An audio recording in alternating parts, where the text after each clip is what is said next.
Bonjour Stéphanie. Bonjour Atlas. Cette mesure passée presque inaperçue dans le budget 2025, à partir du 1er mars, le malus pour les voitures neuves va coûter plus cher. On parle de combien ? Alors, première mesure, elle cible les véhicules les plus polluants, c'est l'abaissement du seuil à partir duquel est déclenché le malus. Il passe de 118 à 113 grammes de CO2 par kilomètre. Concrètement, ça veut dire que dès ce niveau d'émission, 113 grammes, les propriétaires de voitures devront s'acquitter d'un malus de 50 €. Montant qui va monter, qui va grimper progressivement, gramme par gramme. Autre mesure, le plafond est relevé de 70 000, enfin, il est relevé à 70 000 €. Il était à 60 000 € auparavant pour les voitures émettant plus de 192 grammes de CO2 au kilomètre. Là, on achète plusieurs voitures. Hein.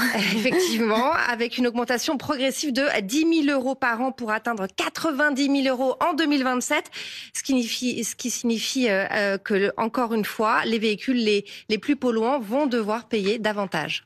Quels modèles sont touchés ? Est-ce que les modèles populaires sont impactés ? Alors voilà, justement. Alors, la surtaxe, elle dépend évidemment de la motorisation plus que du modèle. Mais effectivement, ça va concerner plus de véhicules. Aujourd'hui, plus de la moitié des véhicules neufs sur le marché est touchée par ce malus. Avec les nouvelles dispositions, ça va concerner 66% des véhicules dans le parc automobile à partir du 1er mars, 72% à partir de 2026, 77% à partir de 2027.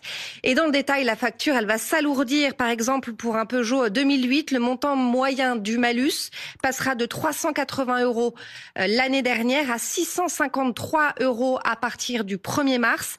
Et pour un Renault Captur, par exemple, la pénalité va presque doubler cette année, passant de 167 € à 330 €. On le voit année après année, les taux vont se resserrer sur les véhicules thermiques les plus polluants.